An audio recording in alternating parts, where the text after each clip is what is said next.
Welcome to the France 24 interview, where we talk to personalities from Latin America and the world. Our guest today is Humberto de la Calle, a Colombian lawyer and politician, the former head of the government negotiating team of Juan Manuel Santos that led to the 2016 signing of the peace agreement with the FARC guerrillas, now a political party. He was a candidate for the Liberal Party in the first round of presidential elections in Colombia held on May 27th. Mr. Humberto de la Calle, thank you for being with us. You recently announced on your Twitter account on May 31st that you would not support any of the two candidates that passed the second round of the presidential election and that you were going to cast a blank vote. Why? Yes, look, it's a very good question, but I would like to provide some context. On the afternoon of the 27th of May, after my crushing defeat, and I will admit it was a crushing defeat, I said that I will tell no one how they should vote. Because if I called on people to vote for me, and then it didn't work, then it would be out of sheer vanity or stupidity for me to then ask people or tell them how to vote. And that is why I said to myself, I need to step down properly. It makes sense to do so. And then when people asked me how I was going to vote, I said, for personal reasons, I'm going to vote a blank vote. And I'm not doing this to try and push other people to vote blank. But then, unfortunately, people misrepresented what I had said, and this is something that happens quite often in Colombia, and it gave rise to a whole debate. People criticized me, saying, the stakes are too high. You can't just stay neutral. But I'm not neutral. First and foremost, I would never vote for the candidate for the Center Democratic Party. And this is something I said throughout my campaign. The political platform of Mr. Duque is dangerous for Colombia. And then my party decided to support Duque.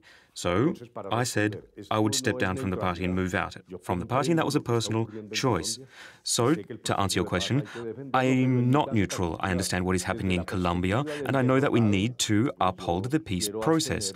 But in light of my failure at the elections, I would not tell people how to vote. No one is better positioned than you are to understand the peace agreement in Colombia. You build yourself as the peace candidate, and however, you were unable to garner the people's support with a mere 2.06% of the vote. That's about 400,000 votes. You've said it yourself, it's a crushing electoral failure. So now that the campaign's over, what are your thoughts in the wake of that first round? My situation is not the most important. The Liberal Party turned their backs on me. It's undeniable, and you can see it when you look at the figures. Maybe I wasn't eloquent enough in trying to convince my countrymen to vote for me. But what is clear is that the situation in Colombia is very complex. On the 2nd of October 2016, there was a plebiscite on the peace agreements, and the noes won. There was a very narrow margin, but they won. And it's quite surprising. There were 8 million victims, more than 50 years of confrontation. So it's astounding to have a country that says no. A number of things took place. The president was down in the popularity stakes, and that had a number of negative consequences on the vote, even though it shouldn't have. Second, there were a lot of lies. There were too many lies. Social networks were used to drastically misrepresent the Havana Agreement. Third, we need to understand that there is a lot of anger towards the FARC because, it is true, the FARC committed a number of serious crimes.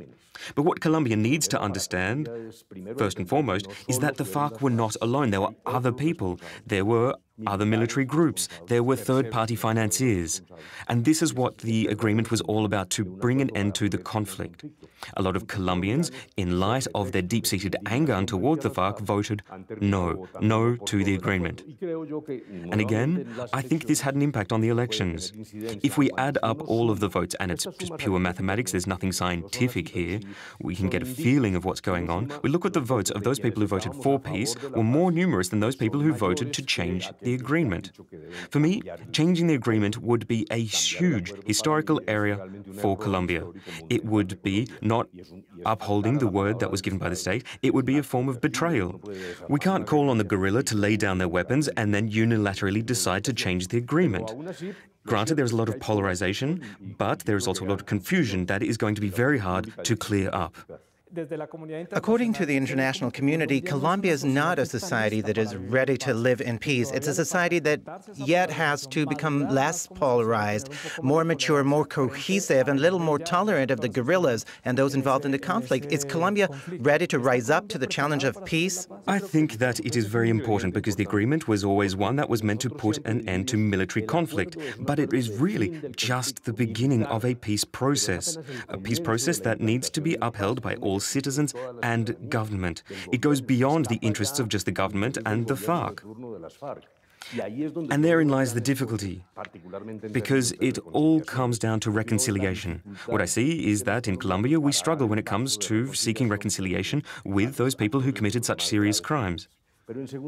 But then on the other side, we also have this pervasive idea in Colombia that there is a so-called good violence, and that it is a violence that protects, and therefore that the FARC are the only perpetrators of real violence. And also when we hear what was said by the former President Uribe, who said that there is no internal conflict, just terrorists attacking a democratic society, it makes everything hard, especially when it comes to trying to change mindsets. So I think in Colombia, we aren't open-minded when it comes to reconciling or seeking understanding, when it comes to realizing that there were more than just one player responsible. And I think we need to embrace the process, and it's going to be hard. As you already said, you do not support the candidacy of Ivan Duque. You do not support the position of the Democratic Center Party. But latest polls show that voting intentions for this candidate in the second round of the elections in Colombia stand at 45.3%. Now, he said he would not abolish the peace agreement, but would modify it. Are you worried that these changes, even though they are small, might undermine that peace agreement and eventually destroy it, and that would place Colombia in a very complicated political scenario? You're exactly right. First and foremost, the suggested changes are not minor changes. We're just mincing words. We're talking about minor changes, but really we're actually touching at the very heart and core of the agreement. Because what he said was that he wanted to modify the transitional justice system to seek criminal sentences, prison sentences for the guerrilleros. This is against everything that was agreed upon, which sought more remedial action in areas where crimes had taken place. Second, political participation of the guerrilla forces was at the heart of the agreement. Now, as I said, we're not just talking about minor changes here. On top of that, for me, it is clear that there is a risk at play here. We don't know what the FARC secretariat or leaders are going to do. People say that they've finished with fighting, but it's pure speculation. We don't know. Even if we admit that, the FARC is an organization at the base of which there is a lot of dissidents, and it may give rise to a boom in the number of criminal groups behind the FARC. On top of that, we also have the fact that Duque laid down a number of conditions for the ELN, which is another guerrilla group with whom there are negotiations underway. And according to these conditions, they would have to lay down their weapons, and they do also have to meet in an area where they can be cordoned in, just to be able to start dialogue. But for me, these conditions make any form of agreement absolutely impossible with the ELN. It is also sending a message. Look, the FARC, they accepted an agreement, they signed it, they are upholding their end of the bargain, they laid down the weapons were destroyed, a lot of progress was made, it was a hard road to travel, but now the Colombian state is able to unilaterally decide that they want to change the terms of the agreement. So, for the ELN, it doesn't really inspire confidence. It's like we're telling them, come and negotiate, lay down your weapons, and then we're going to unilaterally decide to change the agreement. So it is a crucial decision, and I think that it may actually derail the entire peace process.